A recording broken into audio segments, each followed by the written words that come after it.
ಬಾಬಾ ಸಾಹೇಬ್ ಅಂಬೇಡ್ಕರ್ ಅವರ ಅನುಯಾಯಿಗಳಾದ ನಾವು ಇನ್ನು ಮುಂದೆ ಯಾರು ಸಂವಿಧಾನನ ಉಳಿಸ್ತಾರೋ ಅವ್ರಿಗೆ ಪ್ರಾಮಾಣಿಕವಾಗಿ ಯಾವುದೇ ರೀತಿಯ ಹಣ ಆವೇಶಕ್ಕೆ ಒಳಗಾಗದೆ ಮತ ನೀಡಿ ಅವರಿಂದ ಪ್ರಾಮಾಣಿಕವಾಗಿ ನಮಗೆ ಬೇಕಾದಂತ ಸವಲತ್ತುಗಳನ್ನ ಕಾನೂನು ರೀತಿ ಪಡ್ಕೊಳಕ್ಕೆ ಬದ್ಧವಾಗಿದ್ದೀವಿ. ಇದು ನಾವು ಬಾಬಾ ಸಾಹೇಬ್ ಅಂಬೇಡ್ಕರ್ ಮೇಲೆ ಪ್ರಮಾಣ ಮಾಡಿ ಸಂವಿಧಾನನ ಉಳಿಸ್ಕೊಳ್ಳುವಂತ ಎಲ್ಲಾ ರೀತಿಯಾದ ಹೋರಾಟಕ್ಕೂ ಸಹ ನಾವು ಬದ್ಧರಾಗಿದ್ದೇವೆ. ಜೈ ಭೀಮ್, ಜೈ ಭೀಮ್, ಜೈ ಭೀಮ್, ಜೈ ಭೀಮ್, ಜೈ ಭೀಮ್. ಭಾರತ ರತ್ನ ಸಂವಿಧಾನ ಶಿಲ್ಪಿ ಡಾಕ್ಟರ್ ಬಾಬಾರಾವ್ ಅಂಬೇಡ್ಕರ್ ಅವರಿಗೆ ವಿಶ್ವರತ್ನ ಭೀಮರಾವ್ ಅಂಬೇಡ್ಕರ್ ಅವರಿಗೆ ಜೈ ಭೀಮ್, ಜೈ ಭೀಮ್, ಜೈ ಭೀಮ್, ಜೈ ಭೀಮ್, ಜೈ ಭೀಮ್, ಜೈ ಭೀಮ್. ಬಾಬಾ ಸಾಹೇಬ್ ಅಂಬೇಡ್ಕರ್ ಅವರ 133ನೇ ಜನ್ಮ ದಿನಾಚರಣೆಯನ್ನು ಆಚರಣೆ ಮಾಡ್ತಾ ಇದ್ದೀವಿ. ಈ ಆಚರಣೆ ಬೇರೆ ಆಟಕ್ಕಲ್ಲ, ಪ್ರತಿ ಮನೆಯಲ್ಲೂ ಸಹ ಬಾಬಾ ಸಾಹೇಬ್ ಅಂಬೇಡ್ಕರ್ ಅವರ ಫೋಟೋ ಇಟ್ಟು ಯಾವತ್ತು ಪೂಜೆ ಮಾಡ್ತಾರೋ ಅವತ್ತಿನ ದಿವಸ ನಿಜವಾದಂಥ ಒಂದು ಸಾಮಾಜಿಕ ಕಳಕಳಿ ಸೃಷ್ಟಿಯಾಗುತ್ತೆ. ಜೊತೆಯಲ್ಲಿ ಬಾಬಾ ಸಾಹೇಬ್ ಅಂಬೇಡ್ಕರ್ ಅವರು ಏನು ನಮಗೆ ಸಂವಿಧಾನ ಅರ್ಪಣೆ ಮಾಡಿ ಹೋಗಿದ್ದಾರೆ, ಆ ಸಂವಿಧಾನದಲ್ಲಿ ಎಲ್ಲ ಜಾತಿ ಜನಾಂಗಕ್ಕೂ ಸಹ, ಅತಿ ತಳಮಟ್ಟ ಜನಗಳಿಗೂ ಸಹ, ವಿದ್ಯಾವಂತರಿಗೂ ಸಹ ಮತ್ತು ಕೋಟಿ ಕೋಟಿ ಕುಲಗಳಿಗೂ ಸಹ ಒಂದೇ ರೀತಿಯಾದಂಥ ಸಮಾನಾಂತರವಾದಂಥ ಸಂವಿಧಾನ ಸೃಷ್ಟಿ ಇದೆ ಇವತ್ತಿನ ದಿವಸ ಭಾರತ ದೇಶದಲ್ಲಿ. ಈ ಭಾರತ ದೇಶದ ಸಂವಿಧಾನ ಇಡೀ ಪ್ರಪಂಚಕ್ಕೆ ಮಾದರಿಯಾದಂಥ ಸಂವಿಧಾನ. ಈ ಸಂವಿಧಾನದ ಆಶಯದಲ್ಲಿ ಬಡವ ಇರ್ಬೋದು, ಶ್ರೀಮಂತ ಇರ್ಬೋದು, ಕೋಟ್ಯಾಧಿಪತಿ ಇರ್ಬೋದು, ಎಲ್ರಿಗೂ ಸಹ ಒಂದೇ ಸಮಾನಾಂತರ ಹಕ್ಕು ಅಂದರೆ ಅದು ಸ್ವಾತಂತ್ರ್ಯದ ಹಕ್ಕು. ಸ್ವಾತಂತ್ರ್ಯ ಹಕ್ಕು ಜೊತೆಗೆ ಮತದಾನದ ಹಕ್ಕು ಸಹ ಬಾಬಾ ಸಾಹೇಬ್ ಅಂಬೇಡ್ಕರ್ ಅವರು ಇಡೀ ವಿಶ್ವದಲ್ಲಿ ಮಹಿಳೆಯರಿಗೆ ಪ್ರಥಮ ಬಾರಿಗೆ ಭಾರತ ದೇಶದಲ್ಲಿ ಕೊಟ್ಟಿದ್ದಾರೆ. ಇವತ್ತಿನ ದಿವಸ ನಮ್ಮ ಭಾರತದ ಇತಿಹಾಸ 75 ವರ್ಷ ಕಳೀತಾ ಇದೆ ಸಂವಿಧಾನ ಕೊಟ್ಟು. ಆದರೂ ಸಹ ಸುಮಾರು 60% ಸಂವಿಧಾನದಲ್ಲಿರುವಂಥ ಆಶಯಗಳು, ಬಡಪರವಾಗಂತ ಇರುವಂಥ ಆಶಯಗಳು ಇನ್ನೂ ಸಹ ಈಡೇರಲಿಲ್ಲ. ಇದನ್ನು ಈಡೇರಿಸಬೇಕಾದ್ರೆ ಗಟ್ಟಿಯಾದಂಥ ಸರ್ಕಾರ ನಿರ್ಮಾಣ ಆಗಬೇಕು ಕೇಂದ್ರ ಸರ್ಕಾರದಲ್ಲಿ. ಆದ್ದರಿಂದ ಸಂವಿಧಾನದ ಅಡಿಯಲ್ಲಿ ಯಾವ ಪಕ್ಷ ಅಧಿಕಾರ ನಡೆಸುತ್ತೆ, ಸಂವಿಧಾನ ಅಡಿಯಲ್ಲಿ ಬಡವರಿಗೆ ಸೂರು ಕಲ್ಪಿಸೋದಿರ್ಬೋದು, ವಿದ್ಯಾಭ್ಯಾಸ ಕಲ್ಪಿಸೋದಿರ್ಬೋದು, ಆರೋಗ್ಯ ಕಲ್ಪಿಸೋದಿರ್ಬೋದು, ಮತ್ತು ಅತಿ ಹೆಚ್ಚಿನ ವಿದ್ಯಾಭ್ಯಾಸಕ್ಕೆ ಸಹಕಾರ ಕೊಡುವಂಥ ಪಕ್ಷ ಯಾವುದೇ ಇದ್ದರೂ ಸಹ ಆ ಪಕ್ಷಕ್ಕೆ ದಲಿತ ಜನಾಂಗ ಸಪೋರ್ಟ್ ಮಾಡಬೇಕು. ಈ ದಲಿತರು ಅಂದರೆ ಬೇರೆ SC STಗಳೇ ಅಲ್ಲ, OBCಗಳೇ ಅಲ್ಲ, ಮುಸ್ಲಿಮರೇ ಅಲ್ಲ, ಯಾರು ನೊಂದಂಥ ಜನ ಇದ್ದಾರೆ, ಯಾರಿಗೆ ಸೂರಿಲ್ಲ, ಯಾರಿಗೆ ವಿದ್ಯಾಭ್ಯಾಸದಿಂದ ವಂಚಿತರಾಗಿದ್ದಾರೆ, ಯಾರು ಆರೋಗ್ಯದಿಂದ ವಂಚಿತರಾಗಿದ್ದಾರೆ, ಅಂಥವ್ರಿಗೆ ಕೊಟ್ಟಿದ್ದಂಥ ಸಂವಿಧಾನದಲ್ಲಿ ಅದಕ್ಕೆ ಆದಂಥ ವಿಶೇಷವಾದಂಥ ಸವಲತ್ತುಗಳಿದೆ. ಆ ಸವಲತ್ತುಗಳು ಕೊಡಬೇಕು. ಹೆಣ್ಣು ಮಕ್ಕಳಿಗೆ ವಿದ್ಯಾಭ್ಯಾಸಕ್ಕೆ ಉಚಿತವಾಗಿ ವಿದ್ಯಾಭ್ಯಾಸ ಕೊಡುವಂಥ ಕೆಲಸ ಸರ್ಕಾರಗಳು ಮಾಡಬೇಕು. ಜೊತೆಯಲ್ಲಿ ಮುಖ್ಯವಾಗಿ ಆರೋಗ್ಯ ಮತ್ತು ವಿದ್ಯಾಭ್ಯಾಸನ ಖಾಸಗೀಕರಣ ಮಾಡ್ಕೊಂಬಿಟ್ಟಿದ್ದಾರೆ. ಖಾಸಗೀಕರಣ ಆಗಿರೋದನ್ನ ನಿಲ್ಲಿಸಬೇಕು. ಯಾವುದೇ ಒಂದು ಕಟ್ಟಕಡೆ ವ್ಯಕ್ತಿ ಇರ್ಬೋದು, ಇರೋಂಥ ವ್ಯಕ್ತಿ ಸಹ ಇರ್ಬೋದು, ಅವನಿಗೆ ಆರೋಗ್ಯ ಕೆಟ್ಟಾಗ ಸರ್ಕಾರನೇ ಮುಂದೆ ಬಂದು ಆ ಎಲ್ಲ ವೆಚ್ಚಗಳನ್ನು ಭರಿಸಿ ಆತನಿಗೆ ಆರೋಗ್ಯ ಕೊಡುವಂಥ ಕೆಲಸ ಸರ್ಕಾರ ಮಾಡಬೇಕು.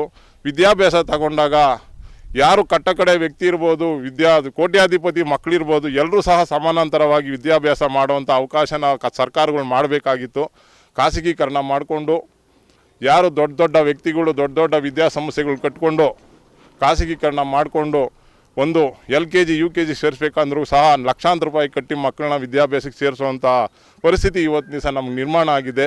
ಅದನ್ನು ದೂರ ತಳ್ಳಬೇಕು.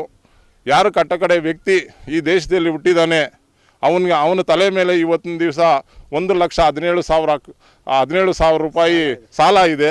ಈ ಸಾಲ ಯಾಕೆ ನಾವು ಕಟ್ಟಬೇಕಾಗಿರೋದು? ನಾವು ಬಡವರು, ನಮಗೆ ಮನೆಯೇ ಇಲ್ಲ, ಆದರೂ ಸಹ ನಮ್ಮ ತಲೆ ಮೇಲೆ 1,17,000 ರೂಪಾಯಿ ಸಾಲ ಮಾಡಿದ್ದೀರಲ್ಲ, ನಮ್ಮ ಮನೆ ಕೊಡೋ ಜವಾಬ್ದಾರಿ ಯಾರ್ದು? ನಮ್ಮ ತಲೆ ಮೇಲೆ ನಮ್ಮ ತಲೆ ಎಣಿಕೆ ಮಾಡಿಬಿಟ್ಟು 1,45,145 ಕೋಟಿ ಜನ ಇದೆ ಅಂತ ಹೇಳ್ಬಿಟ್ಟು ಕೋಟಿ ಲಕ್ಷಾಂತರ ಕೋಟಿ ನೀವು ಸಾಲ ಮಾಡ್ತಾ ಇದ್ದೀರಲ್ಲ. ನಮ್ಗೆ ಸೂರ್ಯ ಕೊಡೋಕೆ ನಿಮ್ಮ ಕೈಲಿ ಶಕ್ತಿ ಇಲ್ಲ, ಆದರೆ ನಮ್ಮ ತಲೆ ಮೇಲೆ 1,17,000 ರೂಪಾಯಿ ಸಾಲ ಹೊರಿಸಿದ್ರಲ್ಲ, ಇದು ಯಾವ ರೀತಿ ನ್ಯಾಯ? ಆದ್ದರಿಂದ ಯಾರು ವ್ಯಕ್ತಿ ನೊಂದಿದ್ದಾನೆ ಸರ್ಕಾರಗಳು ಹುಡುಕ್ಬೇಕು ಇಂಥ ಕೆಲಸಗಳನ್ನ. ಯಾರು ವಿದ್ಯಾವಂತರಿದ್ದಾರೆ ಅವ್ರಿಗೆ ಉದ್ಯೋಗ ಇರ್ಬೋದು. ಈಗ ನಾವು ಹೇಳಬೇಕು ಅಂದರೆ ಮೋದಿ ಸಾಹೇಬರು ನಾನು ಪ್ರತಿಯೊಂದು ವಿಷಯದಲ್ಲೂ ಸಹ ನಾನು ವಾಚ್ಮೆನ್ ಕೆಲಸ ಮಾಡ್ತೀನಿ, ವಾಚ್ಮೆನ್ ಕೆಲಸ ಮಾಡಿ ಈ ದೇಶನ ರಕ್ಷಣೆ ಮಾಡ್ತೀನಿ ಅಂತ ಹೇಳ್ತಾ ಇದ್ದೀರಲ್ಲ. ನೀವು ವಾಚ್ಮೆನ್ ಕೆಲಸ ಮಾಡೋವಂಥ ವ್ಯಕ್ತಿ ಹೋಗಿ ಇವತ್ತಿನ ದಿವಸ 23 ಸರ್ಕಾರಿ ಕಂಪ್ನಿಗಳನ್ನ ಖಾಸಗೀಕರಣ ಮಾಡಿದ್ದೀರಲ್ಲ. ಇದು ಯಾರಿಗಾಗಿ ಮಾಡಿದ್ದೀರಾ ನೀವು? ಸರಿ, 23 ಸಂಸ್ಥೆಗಳು ನಮ್ಮ ಕೈಲಿ ನಡೆಸೋಕ್ಕಾಗಿಲ್ಲ ಅಂತ ಹೇಳ್ಬಿಟ್ಟು ನೀವು ಖಾಸಗೀಕರಣ ಮಾಡಿದ್ದೀರಲ್ಲ. 105 ಲಕ್ಷ ಕೋಟಿ ಸಾಲ ಮಾಡಿದ್ದೀರಲ್ಲ. ಯಾರಿಗಾಗಿ ಮಾಡಿದ್ರಿ 105 ಲಕ್ಷ ಕೋಟಿ? ಯಾರ ಮೇಲೆ ನೀವು ಸಾಲ ವರ್ಷಕ್ಕೆ ನಿಂತಿದ್ದೀರಾ? ದಯವಿಟ್ಟು ಕೂಡಲೇ ಅದನ್ನೆಲ್ಲ ನಿಲ್ಲಿಸಬೇಕು.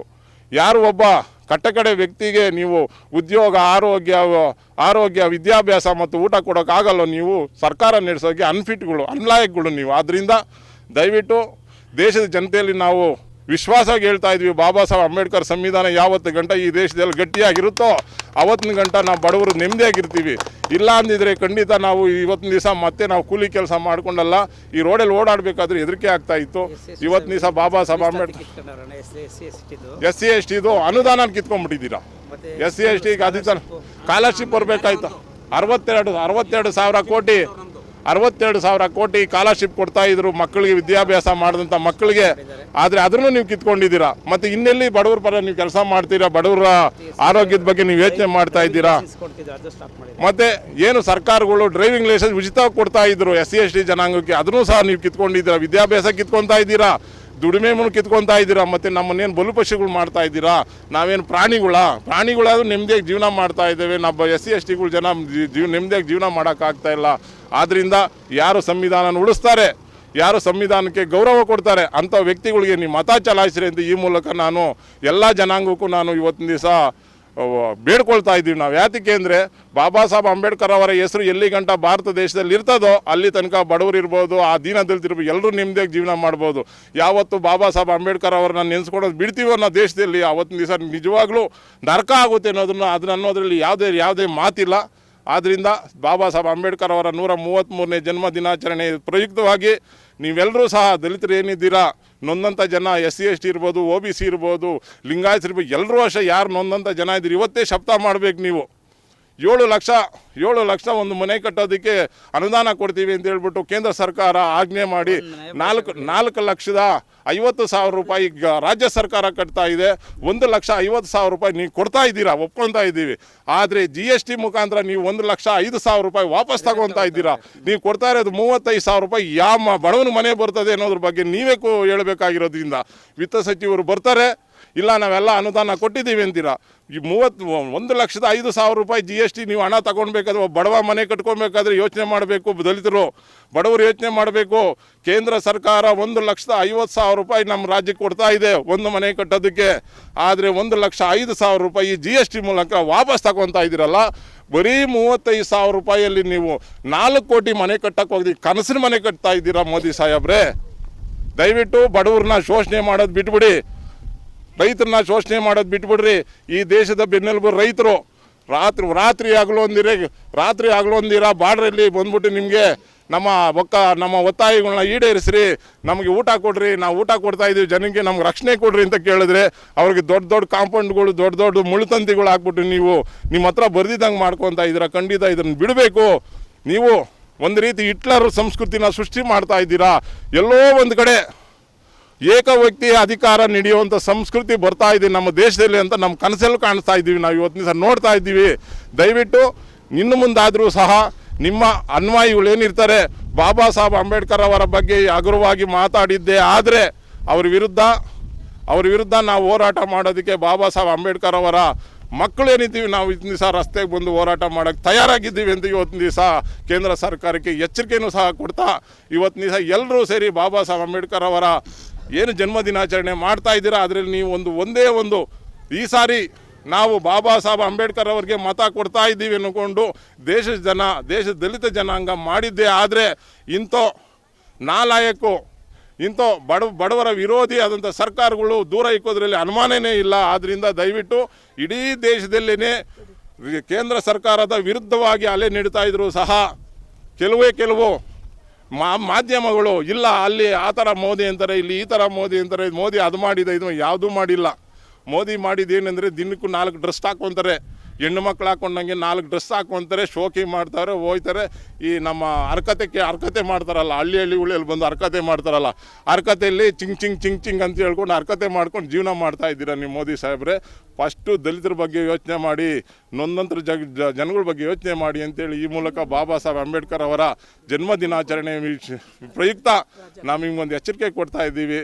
ನಿಮ್ಮನ್ನು ದಲಿತ ಜನಾಂಗ ನೋಡ್ತಾ ಇದ್ದಾರೆ, ನೊಂದಂಥ ಜನ ನೋಡ್ತಾ ಇದ್ದಾರೆ. ಆದ್ದರಿಂದ ದಯವಿಟ್ಟು ಇನ್ನು ಮುಂದೆ ದಲಿತರಿಗೆ ಅನ್ಯಾಯ ಮಾಡೋದನ್ನು ಬಿಟ್ಬಿಡಿ. ದಲಿತರ ಬಗ್ಗೆ ಮೊಸಳೆ ಕಣ್ಣೀರು ಸುರಿಸೋದು ಬಿಟ್ಬಿಡ್ರಿ. ಪ್ರಾಮಾಣಿಕವಾಗಿ ನೀವು ಕೆಲಸ ಮಾಡಿದ್ದೆ ಆದರೆ ನಿಮ್ಮಿಂದ ದಲಿತರು ಬರ್ತಾರೆ ಅನ್ನೋದು ಮಾತ್ರ ನಿಮ್ಗೆ ಹೇಳ್ತಾ ಇದ್ದೀವಿ ಅಂತೇಳಿ ಈ ಮೂಲಕ ಎಲ್ಲ ನಾಡಿನ ಜನಕ್ಕೆ, ದೇಶದ ಜನಕ್ಕೆ ಬಾಬಾ ಸಾಹೇಬ್ ಅಂಬೇಡ್ಕರ್ ಅವರ ಜನ್ಮ ದಿನಾಚರಣೆಯ ಶುಭಾಶಯಗಳು ಹೇಳಿ ಜೈ ಭೀಮ್, ಜೈ ಭೀಮ್, ಜೈ ಭೀಮ್, ಜೈ ಭಾರತ್.